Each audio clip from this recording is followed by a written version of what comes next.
All right, hey everyone, and welcome back to my channel. It's me, Dr. Mo, and welcome back to Happy Hour with HR, a podcast about navigating the corporate sector without compromising your own wellness. And in today's video, it's going to be feeding off of previous videos that I did in regards to fundraising, but just grant writing in general. As a disclaimer, my podcast, Happy Hour HR, and my company in general, Southern Grace Serenity, focuses on corporate wellness. When I talk about corporate spaces, I'm talking about both for-profit and non-profit spaces because at the end of the day, they are both corporations. And so I provide tips on like how to do certain jobs, as well as just how to not sacrifice your health in these spaces. But I provide tips in both the for-profit, mainly like the restaurant hospitality industry, as well as the nonprofit space. So again, in this video, I'm going to be talking about continuing the conversation around grant writing and fundraising overall. So in previous videos, when I talked about grant writing, I first started off by talking about my journey to applying to a grant. Okay. I then talked about something like important things to understand about grant writing in general, which is that grant writing is just telling a story. So you need which is similar to writing a research paper, so you need a beginning, a middle, and an end. Okay. I then went on to talk about the grant application in general and an important aspect of the grant application, which is the budget narrative. And that just really tells the story about your costs. Like why is this particular line item on your budget? Like why are you budgeting for this particular line item? Like what role does it play in executing the program or the services that you need this grant money for? Okay. In this particular video, I'm going to be talking about modifying your grant in a way to pitch it to another funder. Now, it's chilly. All right, y'all. Sorry, it's cold up in here. And so, yeah. So what happened is that I found another funder, and this particular funder, they stated, if I can find a name, I'll probably put it in the description. But this particular funder, they stated that they give out a maximum of $60K. Now, working with the grant application, or working with the application that I submitted for the grant about 2 weeks ago, the cost of the budget that I created for that grant exceeds the amount that they are able to give out at this time. So what is important to do when you come across situations like this, in which you have there is a potential funder that you can apply your grant application to, a new potential funder that you can apply your grant application to, but maybe the amount that you ask for might be slightly different. So what you can do is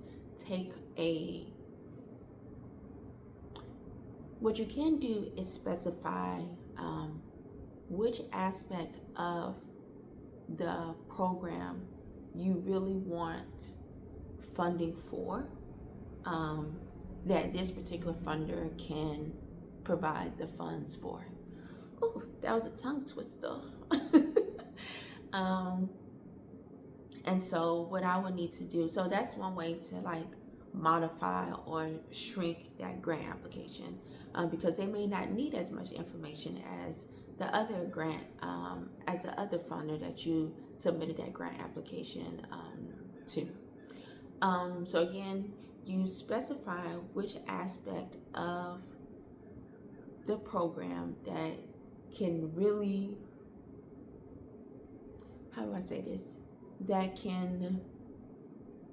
will allow you to really engage with your work, even though you don't necessarily have all the resources there. And so that's what I'll be doing with this particular funder. I'm going to double check again just to make sure that the amount that they say that they can give is what they have given historically. And then I'm going to tweak the grant application that I recently submitted for this bigger funder. I'm going to tweak it to make it fit better with this new funder. And the reason and the way that I found this new funder was this grant that I worked on, or the program in a way that I'm asking for funding for, is regarding mental health. And the reason why I'm focusing on mental health is because, again, going back to corporate wellness, mental health is so important. It's so important, and it's not something that goes away when you step into the office. Your mental health impacts the way you show up at work. And so I wanted to do a research project. It is essentially a research paper. So I wanted to do a research paper that focuses on understanding mental health and the way that it impacts productivity. And this particular research focuses on how can we strengthen one's grasp of their mental health early on. So the focus of this particular research project is looking at teenagers, because at first I just believe that like mental health challenges just doesn't start when someone is, quote unquote, an adult. It doesn't start necessarily in your 20s. I'm still trying to debate whether or not within myself, whether or not it's a nature versus nurture thing. But at the end of the day, what I do believe is that mental health, but dang, I kind of forgot what I was saying. But at the end of the day, your mental health, that's what I'm saying. What I do feel is that mental health challenges start to present itself early on, like adolescent age. And I was doing some like literature review, which is when you read over previous research that talks about the topic that you're interested in and kind of see if it kind of aligns in the direction of what you want your research paper to focus on. So when I was doing the literature review, I was seeing some viewpoints of mental health challenges starting at a younger age. And then really just showing up and showing out in your 20s, or like later on in life, when you really get hit with the pressure of living and like how to manage all of that. So overall, I wanted my research to kind of look at what will happen if we look at mental health at an adolescent age and see how cultivating healthy mental health activities could impact productivity. Because at the end of the day, we're going to have to learn, we all need to learn how to take care of ourselves. So we're going to be working in some aspect of our life. The work may look different, some people may work by being a housewife.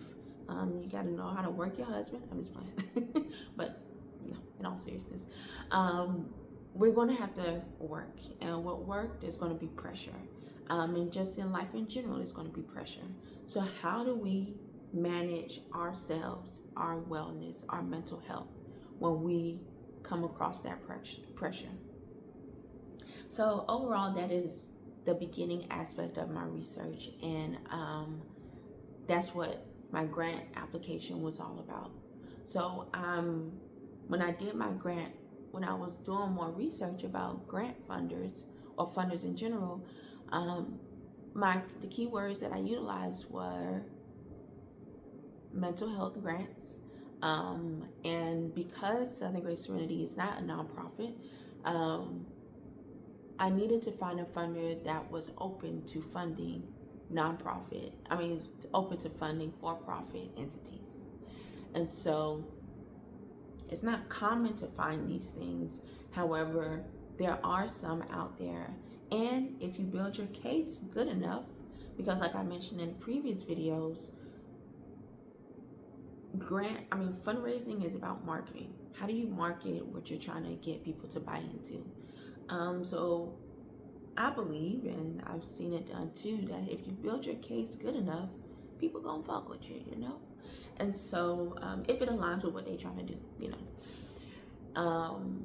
So I found this new funder, and their grant is actually due on October 31st. And I think they also have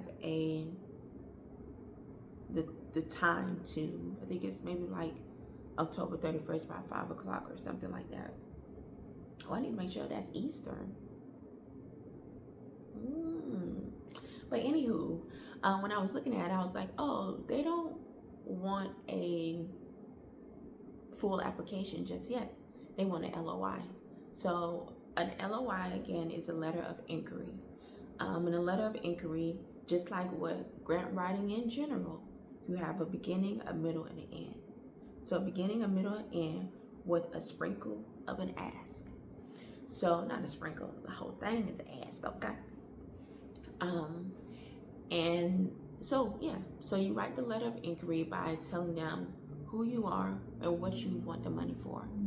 Once you tell them what you want the money for, or how much money you want, and what you plan to use the money for, you go into greater detail about, you go into a good amount of detail about why you're even doing this work and what you hope the impact will be. You conclude the letter of inquiry by talking about, or like, you know, grabbing the butter balls, I understand. But you conclude the letter of inquiry by summing up how this funder and how your work aligns with the mission of the funder's work. You know, you have to make them understand why they are needed in this whole process. It's not just their money. It's because what they choose to support with their money aligns with the work that you're doing. Okay. So that is due on October 31st. So again, because I have an outline of what I want to say to them based off of a previous grant that I did, it should not be that difficult to modify this my research project. You know, it should not be difficult to modify that. Okay. Now, the next thing that I'm going to do, so I wrote a grant already. I'm about to transform that grant into an LOI.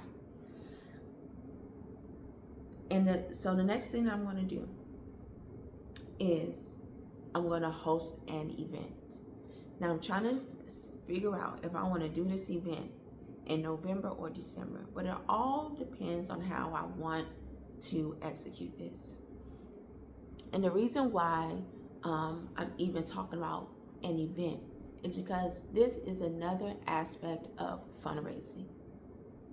As a recap, we have grant writing as one aspect of fundraising. We have LOI as another aspect of fundraising. Now we have, how I'm gonna put my fingers so y'all can see. Can I see? Okay, sorry. We have doing an event. Now, an event is a great way to connect with people, connect with recurring funders or recurring donors. It's a great way to appeal to funders so they know that you're out in the community.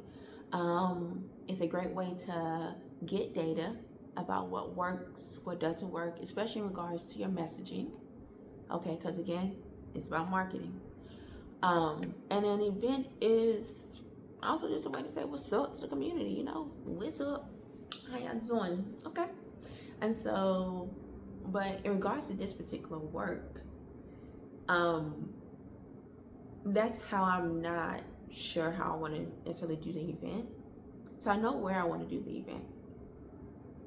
And I know how I want to do the event, but it's just a program around the event that I'm trying to clarify for myself. And so, but again, that's another aspect of fundraising.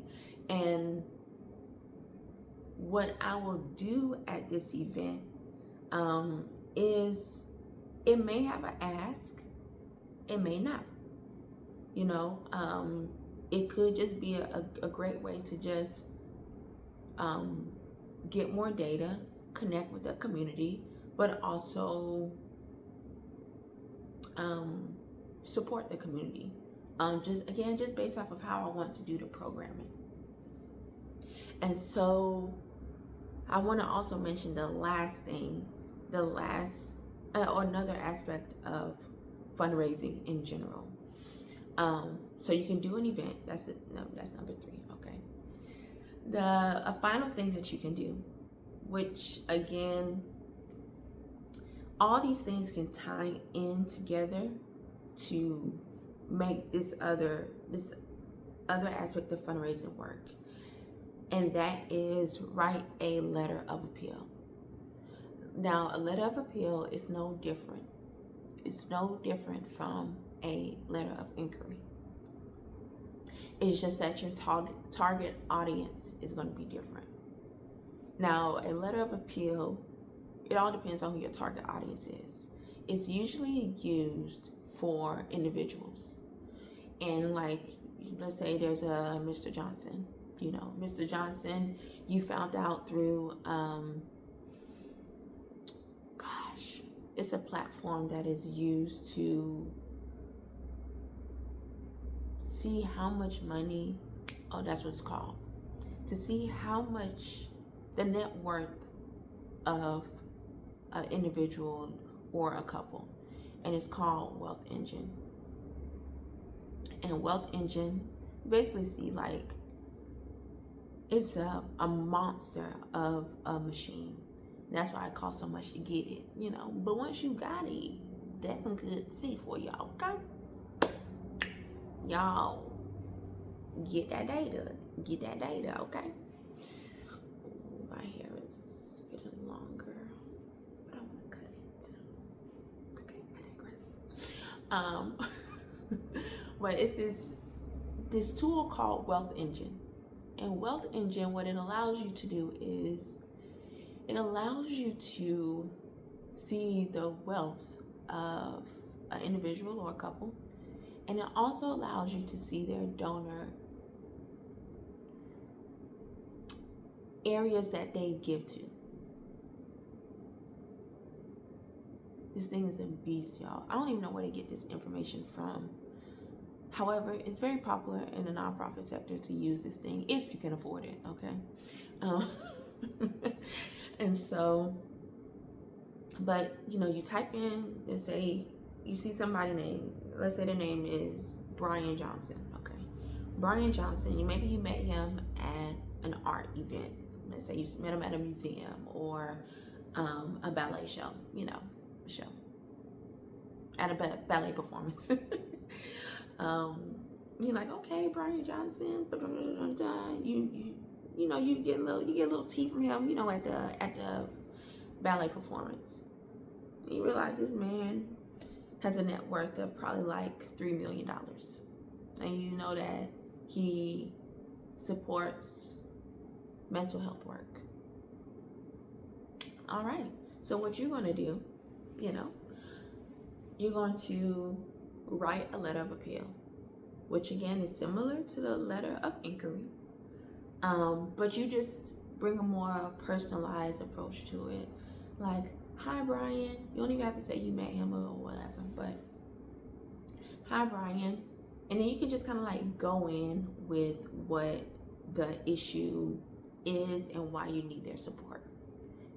Again, you're telling a story about the work that you're trying to do, and you're asking funders or donors, depending on the audience, you're asking them to be a part of this work. And how that letter of inquiry how you can apply that event aspect of it to that letter of inquiry. That appeal letter is that you can highlight the community work that you're doing already to bring a greater awareness to the topic at hand. Y'all get it? Y'all went on this journey with me of how to fundraise, okay? And so, and then in a not old-fashioned way, but when you're doing a letter of appeal, it's usually under the skies of, I won't say that word. It's usually under the work of doing direct mailing campaigns. Okay, so when you do a letter of appeal, you're doing direct mail campaigns, and you just you buy a stamp, you get an envelope, you put that letter of appeal, you fold it, you put it in the envelope, but then you also include a way for them to give you money. So you're going to include a smaller envelope, and then you're going to also include something called a reply device. Ooh, this video getting kind of long. So a reply device is literally what it sounds like. It's a device that someone can reply on that states their name, their credit card information, and where they want the funding to go to. Now, because we're in this digital age, reply devices may not be as common. Maybe somebody might, take a picture, scan a QR code, and they can just boop, boop, boop, boop, boop, donate like that. That's good too. But a good thing about reply devices, again, I didn't really mention it too much, but fundraising is data collection. So a good thing about reply devices is that it allows you to have data on your donor base. And an important aspect of the data is, what are people gravitating to? Because when you know what people are gravitating to, it's kind of like what's the end thing, to support, and you can build off of that knowledge to market, in the next fiscal year. So yeah, I know I gave you all a lot of information, and in a way, I think this video was kind of like a crash course to fundraising in general. But again, with the whole purpose of this podcast, it's about sharing corporate techniques, navigating corporate spaces while not sacrificing your wellness at the end of the day. And all these tips, yes, while doing the work, it can be stressful. But at the end of the day, you don't have to sacrifice who you are in order to get this work done. And the reason, again, while I'm even sharing this information, is because to remind people that have fun with fundraising, remember to work as a team. Remember to have your story, know what your brand is all about, know your story. Because when you have that type of clarity, it allows you to maneuver with less stress. And it allows you to prioritize yourself, because you're not overthinking about what needs to be done necessarily, because you have a solid framework. So again, it's about making the work space and doing the work a little bit easier, which is why I'm sharing this information that I have obtained by working as a development officer, as well as just working as a nonprofit professional in general. So that's about it. I much gratitude for everybody that has watched. With SGS Southern Great Serenity, again, I like providing these tips and like being a listening ear to entrepreneurs and just, helping them to not sacrifice themselves in order to see the beauty of the work that they are doing, or that they are doing. And so if you would like to become an SGS member, in which I provide tips, free information, but want to be free because you're paying for the membership. But information, consultation, and just overall just a listening ear while you build up your company, then just let me know. And you can email me at sgserinity@gmail.com. Thank you all for watching and listening to Happy Hour with HR. I will see you all next time.